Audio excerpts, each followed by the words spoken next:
नमस्कार दोस्तों, स्वागत है आप सभी का आपके अपने चैनल सुमित चौधरी पर। चलो भाई, जल्दी से जुड़ जाओ आप सभी लोग। और ये प्रैक्टिस नंबर 6 होने वाला है।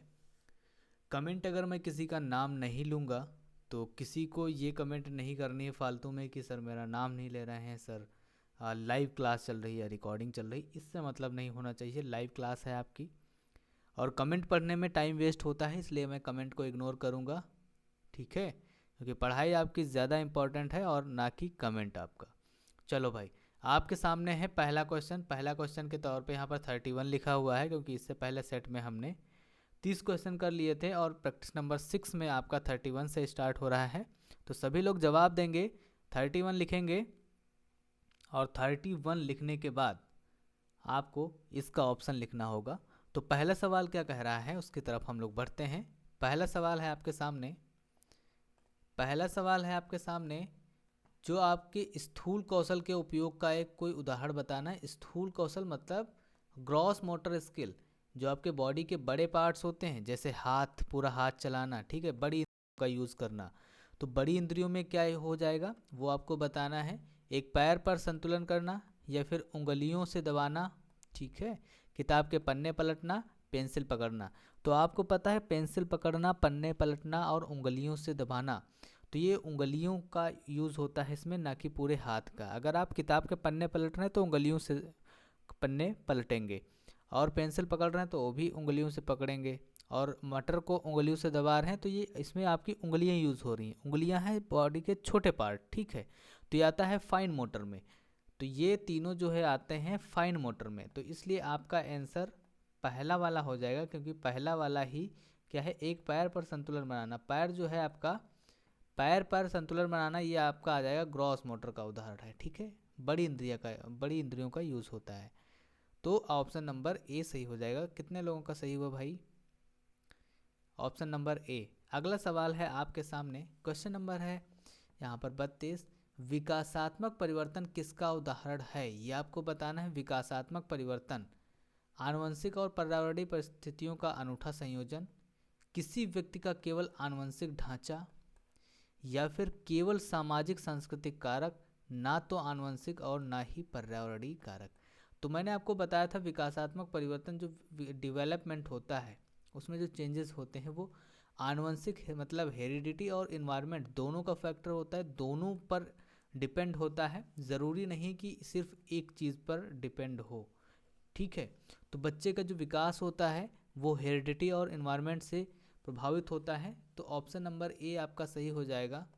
मुझे लगता है कि आप सभी लोगों ने सही इसका जवाब दिया होगा, क्योंकि ये बहुत ही इजी क्वेश्चन है।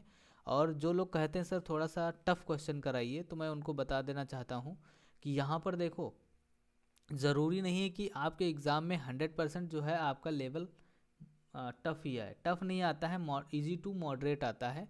तो कुछ क्वेश्चन जो आप लोग यहाँ पर आसानी से कर लेते हैं तो आपको लगता है कि सर ये तो इजी क्वेश्चन है। इसी टाइप के क्वेश्चन आते हैं, बस थोड़े से कुछ क्वेश्चन होते हैं, 6 7 8 10 क्वेश्चन जो होते हैं उनका लेवल थोड़ा ऐसा होता है, घुमा करके लैंग्वेज पूछी जाती। आपको लगता है कि सर ये मैंने कर लिया तो ये बहुत ईजी है। अरे भाई, आपने पढ़ रखा है इसलिए आपको लग रहा है ईजी है, ठीक है। जिन लोगों ने नहीं पढ़ा है उनसे पूछिए कि कैसा क्या है। तो आपको ये चीज़ समझनी पड़ेगी कि आप कर सकते हैं। आपको अपने आप पे भरोसा नहीं है। जिन लोगों को भरोसा नहीं वही कहते हैं सर इजी क्वेश्चन लग रहा है, इजी क्वेश्चन है, टफ क्वेश्चन करें। टफ क्वेश्चन कहाँ से लेकर आएंगे भाई? पीवाईक्यू बेस्ड जिस तरीके से पूछे जाते हैं वो आपको यहाँ पर कॉन्सेप्ट समझाया जा रहा है, इस तरीके से आपके एग्जाम में क्वेश्चन आते हैं। तो ये चीज़ आपको समझनी पड़ेगी, ठीक है। भरोसा रखो अपने आप पर, आप भी कर सकते हो। 33। 2 से 6 वर्ष की अवधि को क्या कहा जाता है? 2 से 6 वर्ष की बात की जा रही है, शैशवावस्था कहा जाता है, या प्रारंभिक बचपन, मध्य बचपन, या फिर किशोरावस्था? बताइए भैया, 33 का राइट आंसर क्या हो जाएगा? जल्दी से बताओ भाई। आपको पता है शैशवावस्था तो नहीं होगा, शैशवावस्था तो नहीं होगा, कट हो जाएगा। प्रारंभिक बाल्यावस्था आ जाएगा, early childhood, option number B, ठीक है। ऑप्शन नंबर सी नहीं होगा, अडोलसेंस भी नहीं होगा। ये चीज़ आपको पता है, ये चीज़ मैंने आपको पढ़ा भी रखी और ये आप लोगों ने सही जवाब भी दे रहे हैं इसका, ओके। 33 के बाद आता है क्वेश्चन नंबर 34 आपके सामने। अभिकथन दिया गया है, शहरों में बच्चा का बहुत सारा खेल उन रियलिटी शो पर आधारित होता है जो वो देखते हैं। बिल्कुल सही बात है। शहरों में क्या करते हैं बच्चे, जो टीवी सीरियल्स देखते हैं उनके ऊपर उनके बहुत सारे गेम जो है बेस्ड होते हैं। बिल्कुल सही बात है। तो अजरसन जो है आपका अभिकथन दिया गया है वो सही बात है। कारण दिया गया है, इन दिनों परिवार और साथियों के अलावा मीडिया बच्चों के समाजीकरण का सोशलाइजेशन का एक महत्वपूर्ण माध्यम बनता जा रहा है। बिल्कुल सही बात है। बच्चा छोटा होता है तभी से उसको फ़ोन दे दिया जाता है। और आपको पता है कि सोशल मीडिया सामाजिकरण का एक महत्वपूर्ण माध्यम बनता जा रहा है, क्योंकि बच्चे घर में बैठे सारी चीज़ों का अनुभव ले लेते हैं और समाज में नहीं निकलते तब भी उनको सारी चीज़ें पता होती हैं। तो सोशल मीडिया एक अच्छा रोल निभा रहा है। दोनों ही बातें सही हैं और दोनों ही एक दूसरे से कनेक्टेड हैं। तो ऑप्शन नंबर कौन सा सही हो जाएगा? आप लोग इसका जवाब दे रहे हैं, कौन सा जवाब दे रहे हैं भाई? आप लोग इसका जवाब दे रहे हैं ऑप्शन नंबर ए और आर दोनों सही है। ठीक है, बिल्कुल सही बात है। और आर सही व्याख्या करता है एक की। ऑप्शन नंबर ए सही हो जाएगा। तो कितने लोगों का सही हुआ भाई, बता दीजिए एक बार कमेंट करके। अगला सवाल है आपके सामने पियाजे द्वारा, देखो जीन पियाजे से रिलेटेड यहाँ पर क्वेश्चन आया हुआ है। पियाजे द्वारा अधिगम को सुगम बनाने के लिए, अधिगम को सुगम मतलब अधिगम को अच्छा बनाने के लिए निम्नलिखित में से कौन सा कारक महत्वपूर्ण माने जाते हैं, ये आपको बताना है। जीन पियाजे के अनुसार अधिगम को, जो लर्निंग है उसको सुगम बनाने के लिए निम्नलिखित में से कौन से कारक महत्वपूर्ण माने जाते हैं, ये आपको बताना है। शिक्षक की गतिशीलता, ऑप्शन नंबर ए, या फिर सेकंड है विविध सामग्रियों का प्रावधान, मध्य स्तरीय नवीन अनुभव प्रदान करना, या सकारात्मक और नकारात्मक। अब इसमें से आपको बताना है राइट आंसर क्या हो जाएगा, बताइए भाई जल्दी से। आपको पता है ये पुनर्बलन सुनिश्चित करना, सकारात्मक और नकारात्मक, इसकी बात नहीं करते हैं क्योंकि ये है रचनावादी मनोवैज्ञानिक, और ये नकारात्मक की बात नहीं करते, पुनर्बलन की बात नहीं करते हैं। शिक्षक की गतिशीलता होगी, बिल्कुल सही बात है। विविध सामग्रियां होंगी, बिल्कुल सही बात है। और मध्य स्तरीय नवीन अनुभव प्रदान करना, ये तीनों ही राइट चीज़ें लिखी हैं। तो ऑप्शन नंबर फर्स्ट, सेकंड और थर्ड ये सही हो जाएगा, फोर्थ वाला नहीं होगा। तो अब ढूंढना है आपको इसमें से ऑप्शन कौन सा सही हो जाएगा, पहला, दूसरा, तीसरा। Option number B is the right answer of this question. तो 35 का आपका जो है बी वाला सही हो जाएगा। अगला सवाल है आपके सामने 36, किस स्तर पर बच्चों में अपने आसपास की दुनिया के बारे में एक जीववादी, ध्यान से पढ़ना, जीववादी दृष्टिकोण होता है, और वे मानते हैं कि पेड़ पौधे और चलते हुए बादलों और लुढ़कते पत्थरों की मंशाएं और इरादे हो सकते हैं। जैसे छोटे बच्चे नहीं होते हैं, तो अगर उनको बाइक से या फिर कार से कहीं पर लेकर जाओ तो जब पेड़ पीछे चलते हैं, जब गाड़ी आगे बढ़ती है, तो उनको लगता है कि हमारे साथ में पेड़ भी चल रहे हैं, या फिर ऊपर आसमान देखते हैं तो चंद्रमा या फिर सूर्य, उनको लगता है कि हमारे पीछे पीछे चल रहा है। तो इस तरीके की जो भावना होती है बच्चे के अंदर, जीववादी दृष्टिकोण होता है। तो कौन सी स्टेज के अंदर बच्चे के अंदर ये ऐसी जो क्षमता होती है, ऐसी जो है ऐसा दृष्टिकोण बन जाता है, होता है बच्चे के अंदर, ये आपको बताना है। कौन सा हो जाएगा भाई, जल्दी से बताइए, जल्दी से बताइए। आपको पता है सेंसरी मोटर स्टेज जो है 2 से, ठीक है, इसमें तो नहीं होता है, ये चीज़ आपको पता है, इसमें नहीं होता है, ठीक है। ये आपका प्री ऑपरेशनल जो होता है, प्री ऑपरेशनल की आपको टाइम पीरियड बताना है। जल्दी से बताओ भाई कमेंट करके। प्री ऑपरेशनल का जो है, प्री ऑपरेशनल राइट आंसर हो जाएगा। इसका टाइम पीरियड क्या होता है, इसकी एज क्या होती है, इसमें बच्चे की कितनी एज होती है जीन पियाजे के अनुसार, जल्दी से बताओ भाई। ऑप्शन नंबर बी तो आपका राइट आंसर हो जाएगा, लेकिन इसका आपको बताना टाइम, कमेंट करके जल्दी से बताओ भाई। अगला क्वेश्चन है आपके सामने, किसके सिद्धांत में भाषा बच्चों के संज्ञानात्मक विकास में महत्वपूर्ण भूमिका निभाती? भाषा, कौन से ऐसे रचनावादी मनोवैज्ञानिक हैं जिन्होंने भाषा की बात की है और उनके बच्चों के संज्ञानात्मक विकास में महत्वपूर्ण भूमिका निभाती है, ये आपको बताना है। बताओ भाई। 37 का सही आंसर क्या हो जाएगा? देखो अगर हम बात करें लेव वाइगोत्स्की की, तो लेव वाइगोत्स्की ने ही कहा था बच्चे के अंदर सबसे पहले भाषा डेवलप होगी, भाषा आएगी, उसके बाद आएंगे विचार। उसके बाद अगर हम बात करें जीन पियाजे की, तो इन्होंने विचार के ऊपर बात करी है।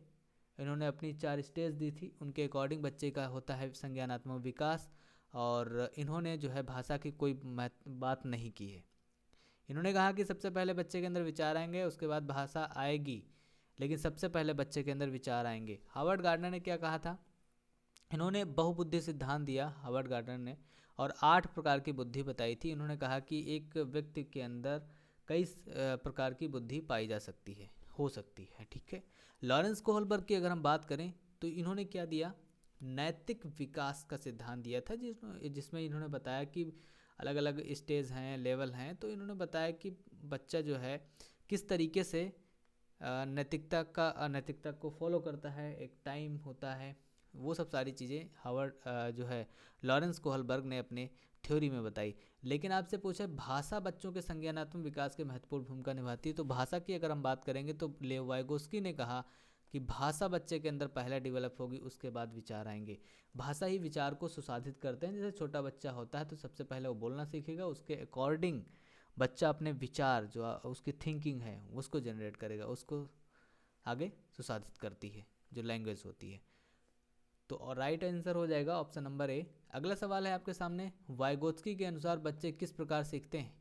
लेव वाइगोत्स्की, आपको पता है लेव वाइगोत्स्की ने सामाजिक सांस्कृतिक सिद्धांत दिया था। इन्होंने कहा कि बच्चा जो है समाज से इंटरेक्ट करके चीज़ों को सीखता है। तो इन्होंने प्रतियोगिता के द्वारा इसको नकार दिया, प्रतियोगिता के द्वारा नहीं होगा, साथियों के बीच बातचीत करके, बिल्कुल सही बात है। इन्होंने जो है पीयर ग्रुप से कोलैब करके, इंटरेक्ट करके, साथियों के साथ बातचीत करके, मतलब साथी क्या है, बहुत सारे साथी हो सकते हैं, 2 3 4 5 कितने भी हो सकते हैं। तो साथी क्या है, समाज का हिस्सा है, और समाज से जब बच्चा इंटरेक्ट करेगा तो अच्छे तरीके से वो सीखता है। कोलैबोरेटिव लर्निंग के ऊपर इन्होंने जोर दिया, कोलैबोरेटिव लर्निंग, कोलैब करके एक दूसरे से सीखेंगे बच्चे। पुरस्कार की ये बात नहीं करते हैं, और उद्दीपन, अनुक्रिया, प्रतिक्रिया, अनुबंधन करके, ये आपके गलत हो जाएंगे। आपका राइट आंसर होगा ऑप्शन नंबर बी, साथियों के साथ बातचीत करके।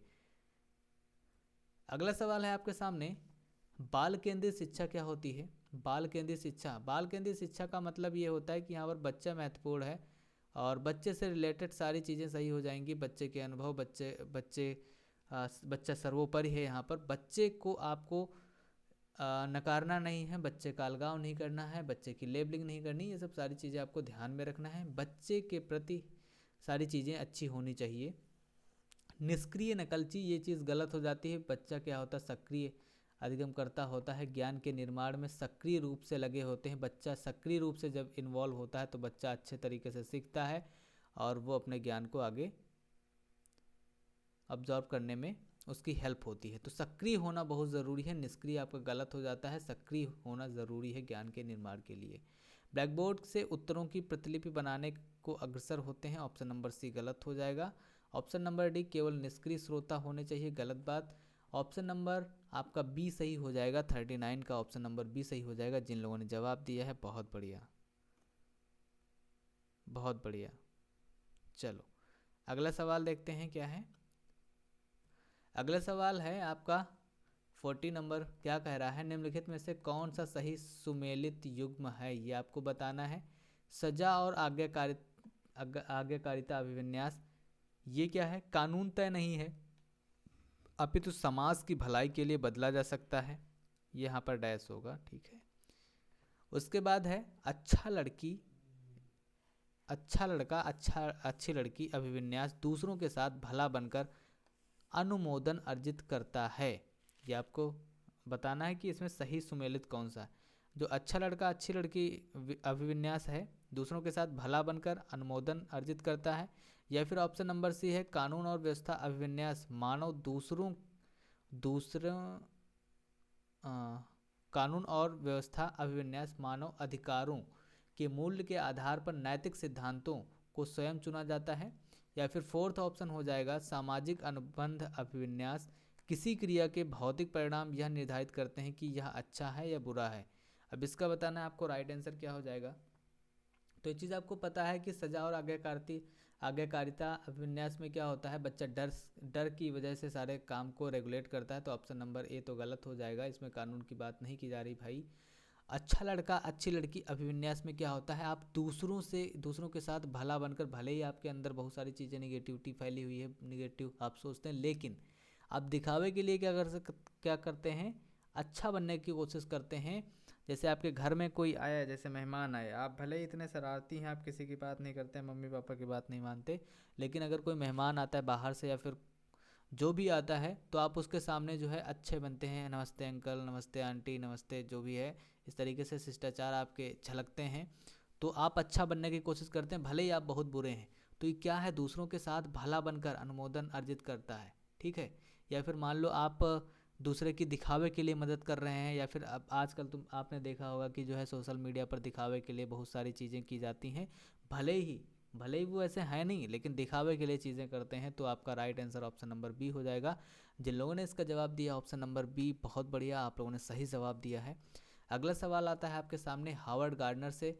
इनका मैंने आपको बताया था बहुबुद्धि का सिद्धांत दिया।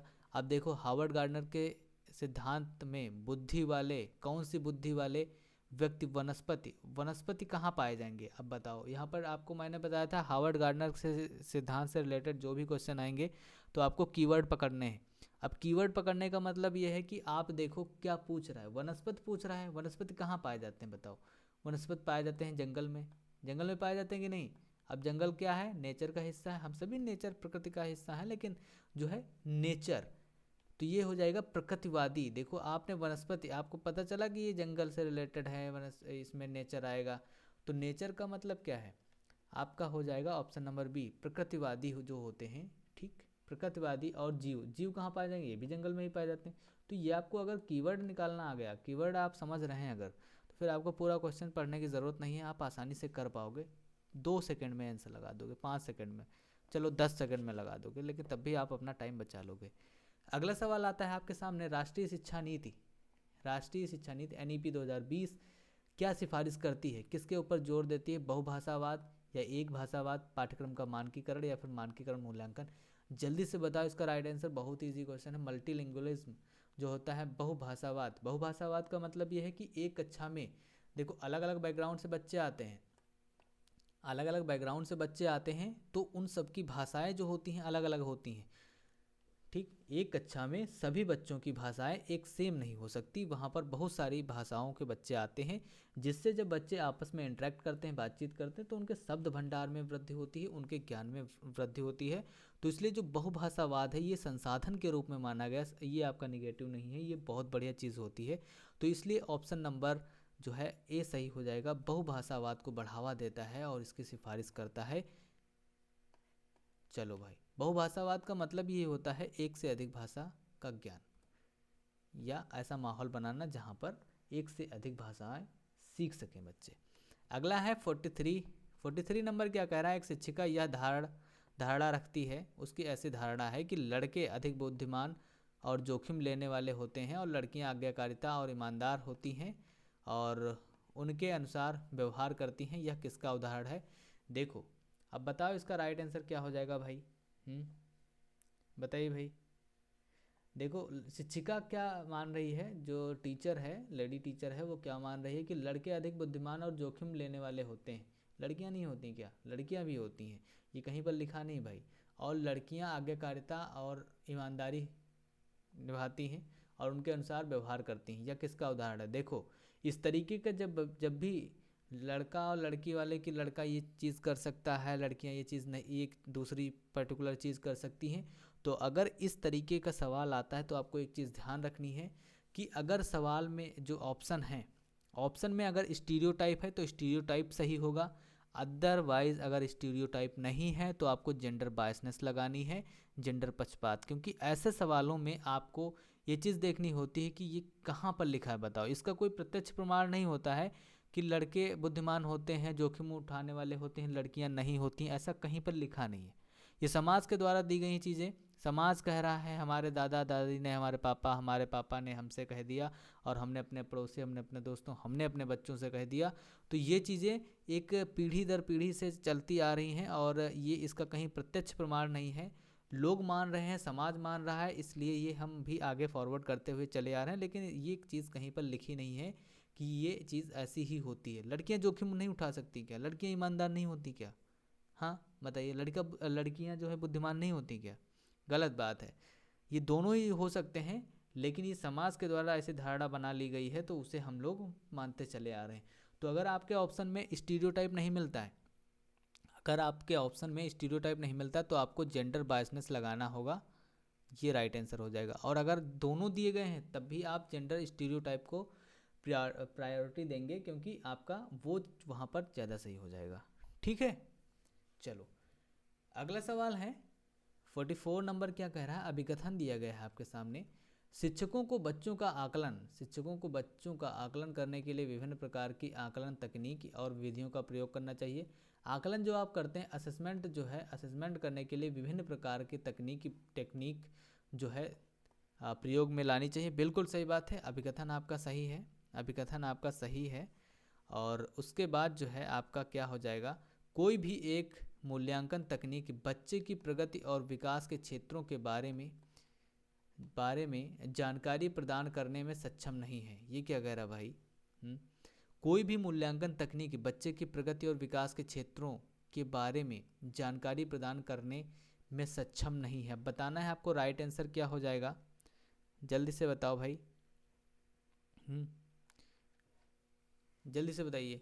कोई भी मूल्यांकन जो है तकनीक बच्चे की प्रगति और विकास के क्षेत्रों के बारे में जानकारी प्रदान करने में सक्षम नहीं है। बच्चे की प्रगति कितनी हो पाएगी, कितना वो सीख पाएगा, ये मूल्यांकन से आप लोग पता नहीं लगा सकते। ठीक, अब बताओ इसका राइट आंसर क्या हो जाएगा, जल्दी से बताओ भाई। ये दोनों ही चीज़ें सही हैं, ये और आर दोनों सही हैं, और आर जो है एक ही सही व्याख्या करता है। तो ऑप्शन नंबर ए सही हो जाएगा। जिन लोगों ने सही जवाब दिया है ऑप्शन नंबर ए। अगला सवाल है, निम्नलिखित में से कौन सी स्थिति सीखने के लिए आकलन को नहीं दर्शाती है? सीखने के लिए आकलन को नहीं दर्शाती है, असेसमेंट फॉर लर्निंग नहीं दर्शाती है, ये आपको बताना है। छात्र सक्रिय रूप से सोचते हैं कि वे कहाँ हैं, वे कहाँ जा रहे हैं और वे कैसे पहुँचे। या फिर ऑप्शन नंबर बी क्या कह रहा है, शिक्षक सीखने को सुसाधित करने के लिए रचनात्मक गुणात्मक प्रतिक्रिया देते हैं। या फिर प्रदर्शन बढ़ाने के लिए छात्रों के बीच लगातार तुलना की जाती है। या फिर रचनात्मक मूल्यांकन के कई तरीके जैसे सहकर्मी और स्व मूल्यांकन का उपयोग किया जाता है। इसमें बताना आपको जो चीज़ नहीं दर्शाती, जो चीज़ निगेटिव है, ये आपको बताना है। जो चीज़ निगेटिव होगी, यहाँ पर 3 चीज़ें पॉजिटिव हैं और एक निगेटिव लिखी हुई है, आपको बताना भाई। बताइए जल्दी से। देखो, छात्र सक्रिय रूप से सोचते हैं, बिल्कुल सही बात है। छात्र सक्रिय रूप से सोचते हैं, सक्रिय होगा छात्र। कि वे कहाँ हैं, कहाँ जा रहे हैं, मतलब वो क्या सीख रहे हैं, कहाँ, मतलब उनका लेवल क्या है, कहाँ पर पहुँचे हैं, कहाँ पर पहुँचेगा मतलब कितना सीख पाए हैं। तो ये तो सही बात है, आपका पॉजिटिव हो जाएगा ऑप्शन नंबर ए। शिक्षक सीखने को सुसाधित करने के लिए रचनात्मक गुणात्मक प्रतिक्रिया देते हैं, बिल्कुल सही बात है, ऑप्शन नंबर बी भी सही है। प्रदर्शन बढ़ाने के लिए छात्रों के बीच लगातार तुलना की जाती है, तुलना नहीं की जाती है, ये चीज़ आपको पता है कि तुलना करना गलत बात होती है, तो आपका ऑप्शन नंबर सी गलत हो जाएगा। रचनात्मक मूल्यांकन के कई तरीके जो है जैसे सहकर्मी और स्व मूल्यांकन, बिल्कुल सही बात है, इसका उपयोग किया जाता है, सही बात है, किया जाता है। तो 3 पॉजिटिव हैं, एक निगेटिव है। निगेटिव का मतलब आपका ये चीज़ नहीं होगी, सॉरी यहाँ पर ये चीज़ मैंने पॉजिटिव लिख दी, ये चीज़ निगेटिव है। ये आपका सी वाला जो है राइट आंसर हो जाएगा। ये आपका जो है सी वाला, ये वाला सी वाला आपका राइट आंसर हो जाएगा।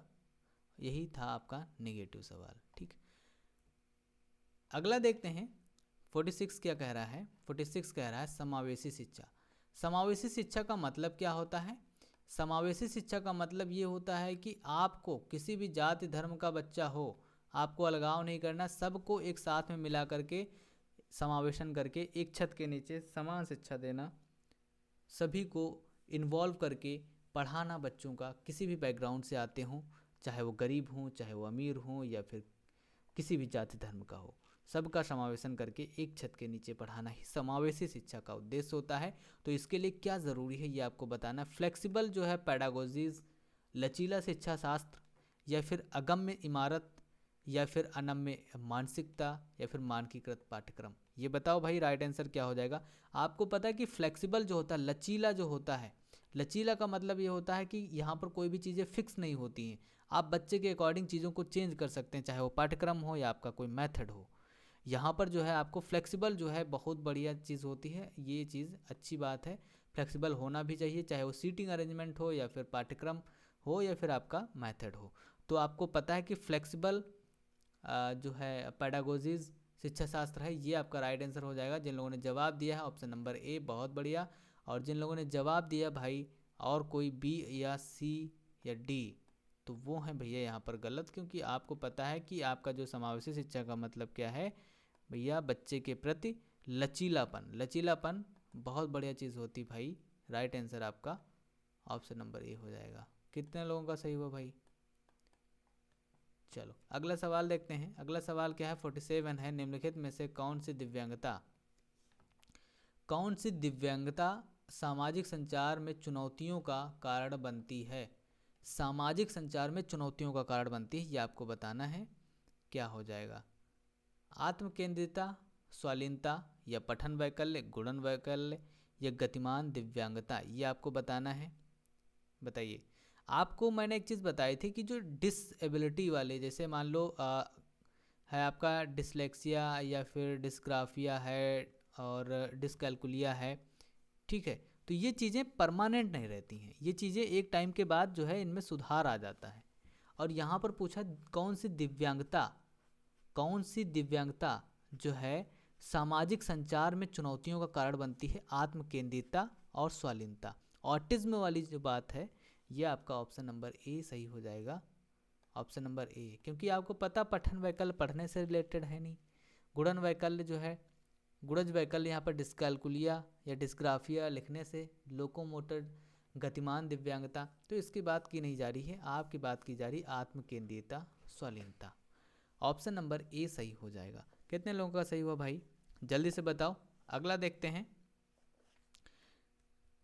अगला देखते हैं क्या सही हो जाएगा भाई। क्वेश्चन नंबर है 48।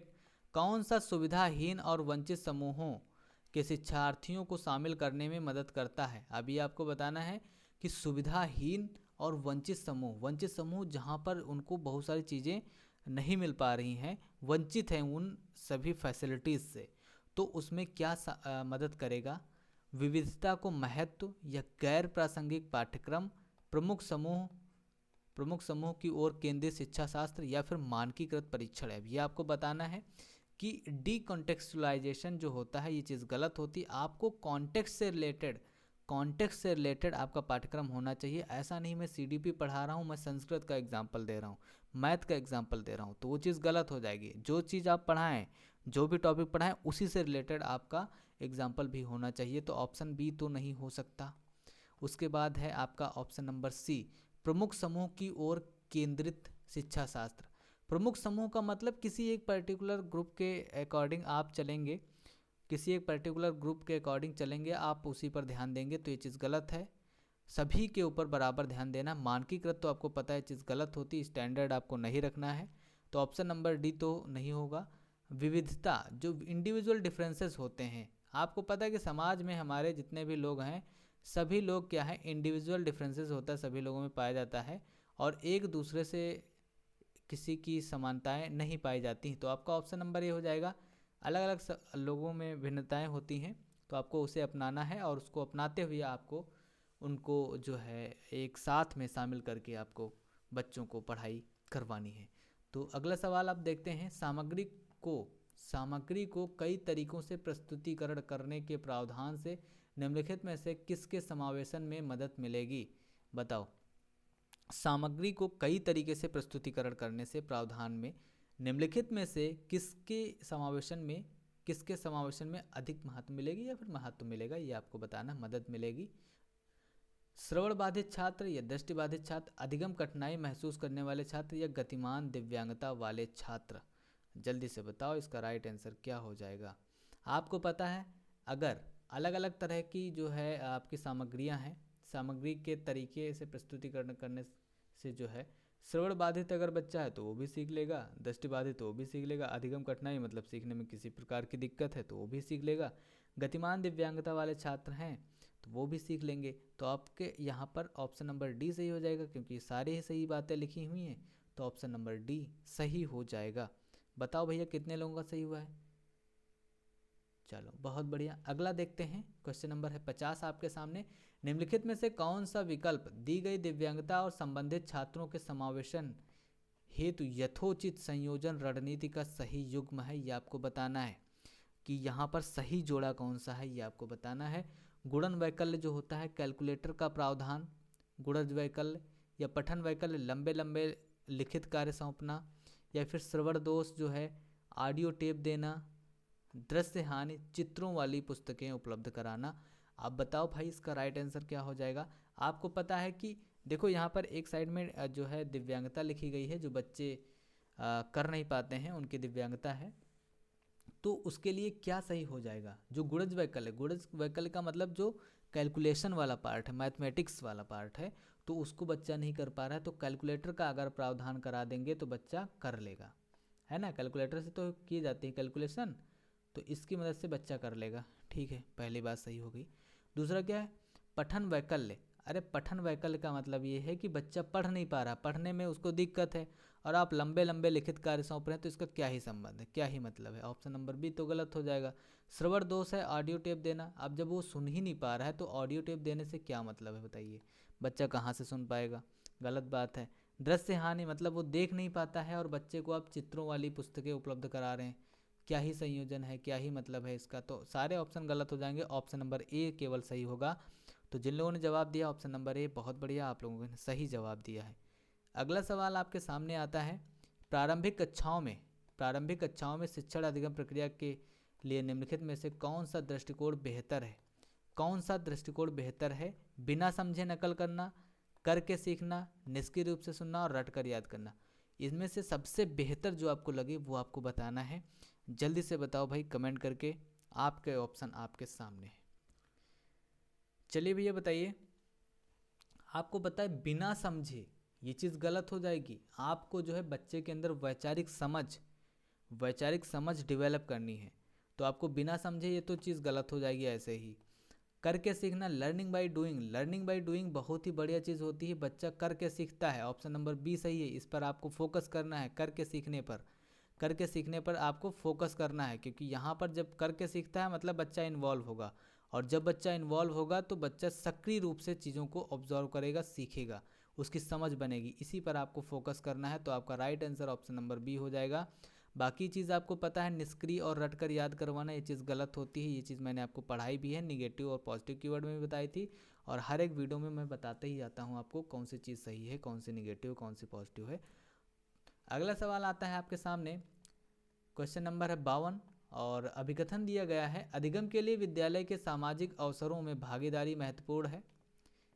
तर्क दिया गया है, अधिगम मुख्य रूप से एक सामाजिक क्रिया है। बताओ भाई सही बात कह रहा है क्या। पहला क्या है, अभिकथन दिया गया, सही से पढ़ लेना। अधिगम के लिए विद्यालय के सामाजिक अवसरों में भागीदारी महत्वपूर्ण है। ठीक है भाई, सही बात है। अगला सवाल क्या है, अधिगम मुख्य रूप से एक सामाजिक क्रिया है। ठीक है, सामाजिक क्रिया है, मान लेते हैं भाई, सही बात है, क्योंकि समाज से बच्चे बहुत ज़्यादा चीज़ों को सीखते हैं। आपने देखा होगा कि जो बच्चे सामाजिक नहीं होते, जो बच्चे समाज में निकलते नहीं हैं, बाहर की दुनिया नहीं सीख पाते हैं कि उसमें कैसे रहना है, कैसे आपको समाज के अकॉर्डिंग चलना है, आपको समाज में किस तरीके से उठना बैठना है, तो उन्हीं बच्चों का फिर आगे जा कर के शोषण होता है। तो ये चीज़ आपको पता होगा, इसलिए समाज से इंटरेक्ट करना बहुत ज़रूरी है। घर में ही बैठे रहना या फिर किताबी ज्ञान लेकर के आपका कल्याण नहीं होने वाला है। अगर आप समाज से इंटरेक्ट नहीं करेंगे, समाज में निकलेंगे नहीं, समाज से सीखेंगे नहीं, तो आप बहुत आगे नहीं जा पाएंगे, और आपका फिर होता है शोषण।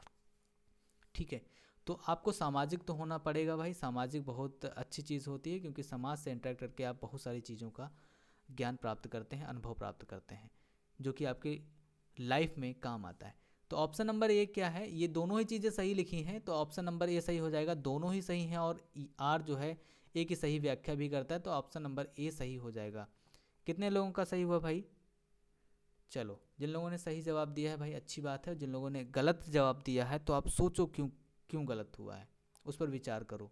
ठीक है, अगला सवाल है 53, कक्षा की गतिविधियों को सार्थक बनाने के लिए एक शिक्षिका को क्या करना चाहिए। आप एज अ टीचर क्या करेंगे कक्षा में सार्थक अधिगम जो गतिविधियां हैं सार्थक बनाने के लिए क्या करेंगे।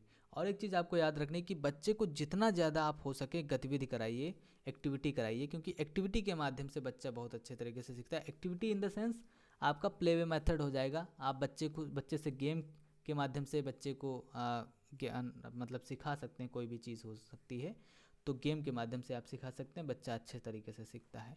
ऑप्शन नंबर ये दिया गया, उन्हें असंबंधित खंडों में विभाजित करना। असंबंधित मतलब डिस्कनेक्टेड, तो आपको असंबंधित नहीं संबंधित खंडों में विभाजित करना आपका सही हो जाएगा।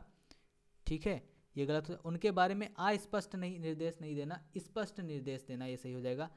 उन्हें संदर्भहीन नहीं संदर्भ सहित, संदर्भ से रिलेट करके संदर्भ सहित आपको तरीके प्रस्तुत करना है। तो आपके बी भी निगेटिव है, सी भी निगेटिव है, ए तो निगेटिव था ही। आपका एक ही ऑप्शन सही है, ऑप्शन नंबर डी, जो कि क्या कह रहा है, उन्हें संदर्भ उचित, उन्हें उचित संदर्भ में स्थित करना, मतलब संदर्भ से रिलेटेड चीज़ें पढ़ाना। तो ऑप्शन नंबर डी सही हो जाएगा। जिन लोगों ने जवाब दिया है ऑप्शन नंबर डी, वो है यहाँ पर सही, और बाकी जिन लोगों ने जवाब दिया है ए बी सी, उनमें से कोई, तो वो हैं गलत यहाँ पर। अगला सवाल आपके सामने आता है, निम्नलिखित में से कौन सी शैक्षणिक पद्धतियाँ शिक्षण अधिगम प्रक्रिया में सकारात्मक योगदान नहीं देती हैं। ध्यान से पढ़ना है, निगेटिव वाले ना हम लोग पढ़ लेते हैं, लेकिन निगेटिव वाला ध्यान नहीं देते हैं, लास्ट में भूल जाते हैं, पढ़ते पढ़ते भूल जाते हैं कि हमसे पूछा था पॉजिटिव सेंस में या फिर निगेटिव सेंस में। तो निगेटिव वाले आपको ध्यान से देखना है कि कौन सा इसमें से एक नहीं होगा, बाकी तीन होंगे, एक नहीं होगा कोई। तो आवश्यकता के अनुसार पाठचर्या अनुकूलन, ठीक है, अनुकूलन के लिए अनुभवात्मक शिक्षा जो है अनुभवात्मक, ठीक है, अच्छी बात है। पाठचर्या नियोजन में नवाचार, बिल्कुल सही बात है। परीक्षा केंद्रित कठोर शिक्षण रणनीतियाँ, अब देखो यहाँ पर आवश्यकता के अनुसार पाठचर्या का मतलब है कि जिस बच्चे के हिसाब से आपको इंडिविजुअल डिफरेंसेस को ध्यान में रखते हुए जिस बच्चे के अकॉर्डिंग जिस भी मेथड का आपको यूज़ करना हो, जो भी आपको उसके अकॉर्डिंग जो मेथड है, उसके अकॉर्डिंग जो आपके पाठचर्या, उसमें जो भी चेंजेस करने हो आप आसानी से कर पाएँ। कहने का मतलब है फ्लेक्सिबल आपका पाठचर्या होना चाहिए, जिसमें आप बच्चे के अकॉर्डिंग उसमें लचीलापन ला सके, उसमें चेंज कर सकें। तो आपका ऑप्शन नंबर ए तो पॉजिटिव है, ये तो सही बात लिखी हुई है। एक्सपेरिमेंटल लर्निंग, एक्सपेरिमेंटल छात्रों के लिए अनुभवात्मक शिक्षा, अनुभवात्मक शिक्षक बच्चे अपने अनुभव से सीखते हैं, बिल्कुल सही बात है। एक्सपेरिमेंट करते हैं, उससे चीज़ें सीखते हैं, ठीक है, बिल्कुल सही बात है। ऑप्शन नंबर ए भी सही है, ऑप्शन नंबर बी भी सही है।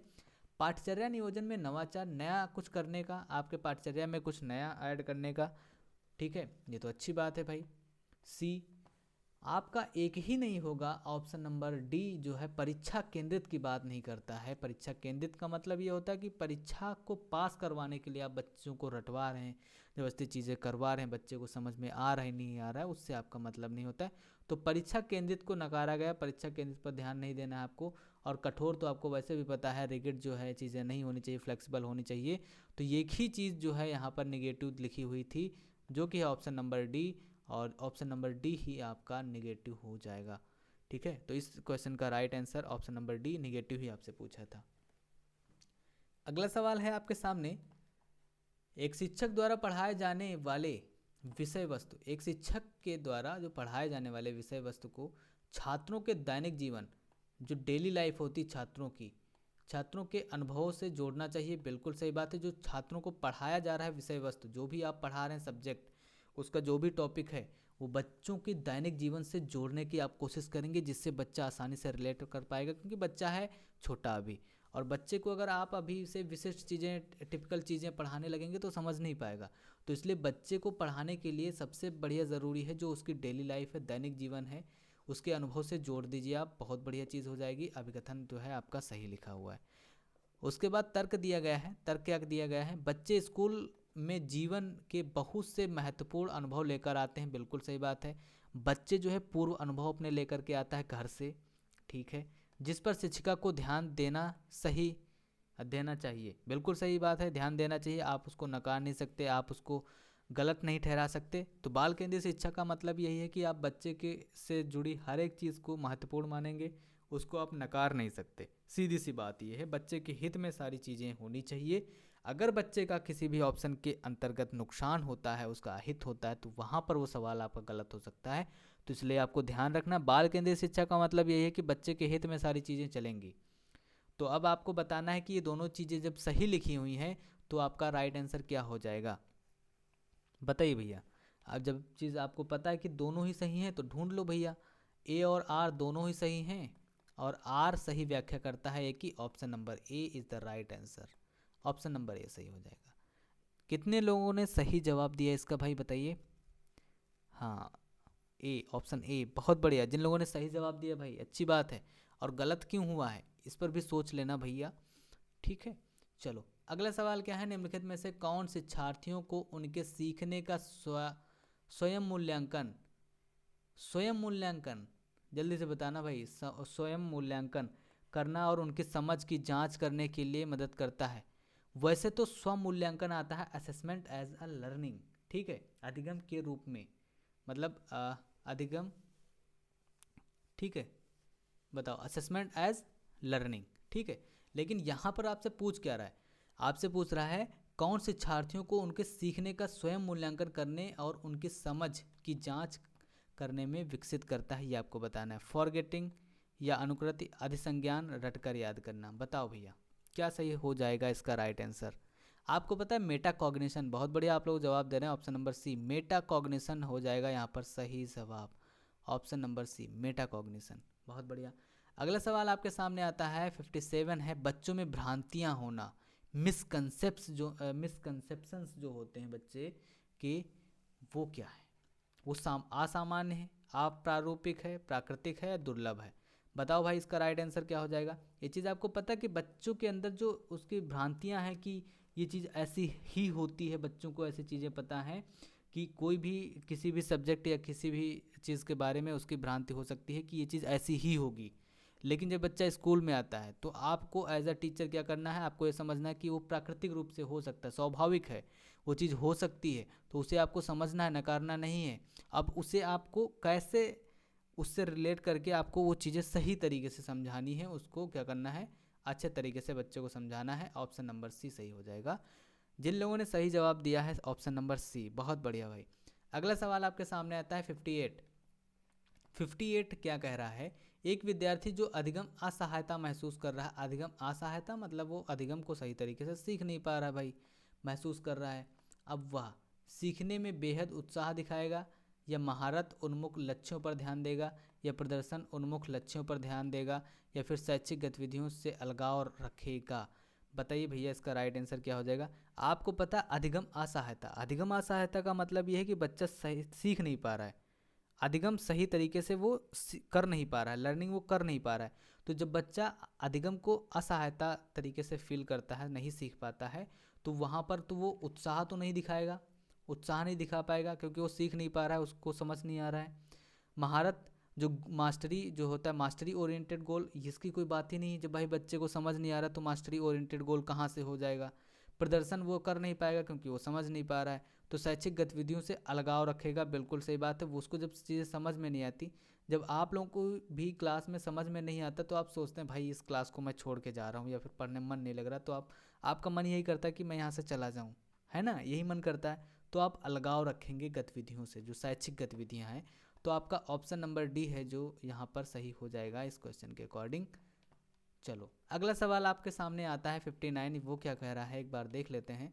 निम्नलिखित में से कौन सा आंतरिक प्रेरणा, इंट्रिंसिक मोटिवेशन की बात की जा रही है, जो आपके अंदर से, जो आपकी अंदर की भावना होती है, नहीं मुझे पढ़ के सीटेट को क्रैक करना है, मुझे अपना जो है जॉब लेनी है आगे नेक्स्ट टीचिंग एग्जाम में, तो अंदर से जो भावना आती है, बाहरी प्रेरणा की बात नहीं कर रहे, बाहरी प्रेरणा इनाम पर बेस्ड होती है। तो आपको आंतरिक प्रेरणा का मतलब क्या होता है, आंतरिक प्रेरणा ही अच्छी बात होती, बच्चे के अंदर इसकी भावना को जागृत करना है, ना कि आपको बाहरी जो होता है एक्सटर्नल मोटिवेशन जिसको बोलते हैं, पुरस्कार की बात हम लोग यहाँ पर निगेटिव सेंस में देखते हैं, जो पॉजिटिव सेंस में हम लोग देखते हैं वो आंतरिक प्रेरणा होती है। तो रुचि के कारण एक नई भाषा, या फिर नगद इनाम जीतने, या पुरस्कार जीतने, या माता पिता की प्रशंसा। देखो अगर नगद इनाम जीतने के लिए हम किसी भी कार्य को करेंगे तो एक्सटर्नल मोटिवेशन होता है, वो आंतरिक नहीं हो सकता, ठीक। तो ये चीज़ आपको फॉलो नहीं करवानी है बच्चे से, ये चीज़ निगेटिव हो जाएगी।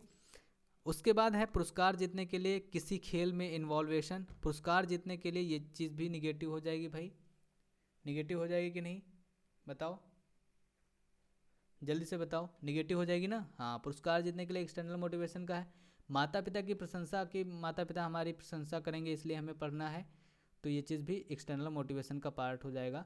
आपको क्या है, आंतरिक प्रेरणा का मतलब है रुचि के कारण, जब आपको इंटरेस्ट होगा, इंटरेस्ट तभी आएगा जब आप अंदर से आपकी दिल से आवाज़ आ रही होगी, अंदर से आप मोटिवेट होंगे। तो self motivation is the best motivation. आंतरिक प्रेरणा के अंदर से, हाँ नहीं मुझे इंटरेस्ट, मुझे पढ़ना है, मुझे अपने आप से कुछ करना है, ना किसी के इनाम, ना किसी से प्रशंसा के लिए हमें आपको कार्य करना है। जब आप इस तरीके से सोचते हैं तो आपका वहाँ पर आंतरिक प्रेरणा आता है कि मुझे खुद से कुछ करना है, मुझे किसी की प्रशंसा और हमें किसी से इनाम नहीं चाहिए। ठीक है, ऑप्शन नंबर ए सही हो जाएगा भाई।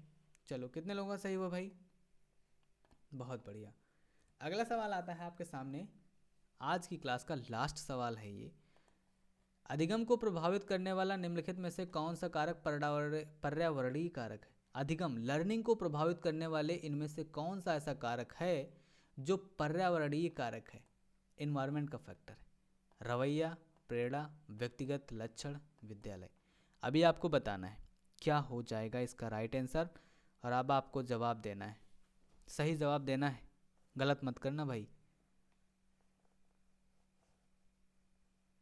ऑप्शन नंबर एटीट्यूड, प्रेरणा, व्यक्तिगत लक्षण।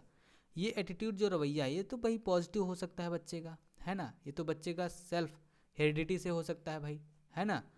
प्रेरणा मोटिवेशन हो सकता है भाई, पर्सनालिटी ट्रेंड्स हो सकता है। आपका जो स्कूल है, स्कूल जो है आपका ऑप्शन नंबर डी जो है ये पर्यावरणीय कारक है, और ये स्कूल बच्चे का प्रभावित करने वाला कारक, अधिगम को प्रभावित करेगा। बच्चा मान लो स्कूल जा रहा है तो उसकी अधिगम प्रभावित होगी, मतलब अधिगम वो अच्छे तरीके से कर पाएगा। स्कूल नहीं जा रहा है तो नहीं कर पाएगा, सीधी सी बात ये है, अधिगम को प्रभावित करने वाला कारक है। ऑप्शन नंबर डी सही हो जाएगा, right answer option number D है। तो अब आपको बताना है कि आपका स्कोर कितना हुआ, बताइए आपका स्कोर कितना हुआ। अगर आपका इस पेपर में, इस वाले प्रैक्टिस सेट में अगर आपका 28, मैं आपको कम से कम ले रहा हूँ 28, 29 या फिर 30 आउट ऑफ 30 हो भी सकता है, ऐसा नहीं है कि आपका हुआ नहीं होगा। तो अगर इतना स्कोर है तो आप अपने आप को सही जगह पर हैं आप, और अपने आप को कम मत आके, आपका स्कोर अच्छा रहने वाला है। बस बशर्ते आपको सारे प्रैक्टिस सेट करने होंगे, हमारे साथ में लग करके मेहनत करनी होगी। ठीक है, तो बहुत बढ़िया, आज की इस क्लास को यहीं पर एंड करेंगे, और ध्यान रखिए आप अपना। और इसी तरीके से सीटेट का एग्ज़ाम के लिए आपकी जो यहाँ तैयारी कराई जा रही है सीडीपी की, करते रहिए ज़बरदस्त तरीके से। और एक चीज़ मैं बता दूँ, कमेंट में जो आप लोग कमेंट करते हैं ना कि सर मेरा नाम नहीं ले रहे हैं, सर मुझे इग्नोर कर रहे हैं, लाइव चल रहा है, या फिर ये सब फालतू के कमेंट्स करना छोड़ दो। जो लोग यही फालतू के कमेंट करते हैं उन्हीं का स्कोर जो है अच्छा नहीं रह पाता है। मैं आपको बताऊँ, मैं जब भी कहीं से भी पढ़ता था या पढ़ता हूँ तो मैं क्या करता हूँ, कभी भी कमेंट नहीं करता हूँ। और पढ़ने वाला जो बच्चा होता है फालतू की कमेंट नहीं करेगा कि सर मेरा नाम ले लीजिए प्लीज़ सर, ये कमेंट, और आपस में बातचीत करते रहते हैं। तो इस तरीके से आप लोगों को बातचीत नहीं करनी चाहिए भाई, फालतू की कमेंट तो बिल्कुल करने ही नहीं चाहिए। जब आपसे पूछा जा रहा है क्वेश्चन का जवाब दो, तब आप लोग कमेंट नहीं करते हैं, उसका जब जवाब देना है तब आप लोग कमेंट नहीं करते हैं। तो इसलिए फालतू की कमेंट कोई नहीं किया करेगा। ठीक, पढ़ाई से मतलब रखो, कौन क्या कर रहा है, कौन कहाँ से है, कौन किस तरीके से क्या चीज़ें कर रहा है, उसके पास क्या है, इससे हमें मतलब नहीं होना चाहिए। हमारे पास क्या है, हमें उससे मतलब होना चाहिए। तो अब यहाँ पर कुछ लोगों को ये बात बुरी लग जाएगी, तो बुरी लग जाएगी भाई, तो ये लग जाए, लेकिन ये कड़वा सच है, इसे आपको एक्सेप्ट करना पड़ेगा। ठीक, और ये जो फ़ोटो और थंबनेल की जो बात करते हैं, ये सब फालतू की बातें हैं, फालतू की चीज़ों पर आप ध्यान देते हैं, उससे आपका मतलब होना नहीं चाहिए। आपको जहाँ से जो भी चीज़ें समझ में आए वहाँ से ज्ञान ले लेना चाहिए, ये चीज़ आपको फॉलो करनी चाहिए। तो इसी के साथ में वीडियो को एंड करेंगे। और जिन लोगों ने थ्योरी क्लास नहीं देखी है, थ्योरी क्लास नहीं देखी, आप जा सकते हैं चैनल के ऊपर, वहाँ पर आपको प्लेलिस्ट मिल जाएगी सीडीपी। ठीक है, सीडीपी की प्लेलिस्ट मिल जाएगी, आप तो वहाँ से जा करके देख सकते हैं। इसी के साथ में वीडियो को एंड करेंगे, फिर मिलेंगे नेक्स्ट वीडियो में, तब तक के लिए बाय बाय, जय हिंद, जय भारत।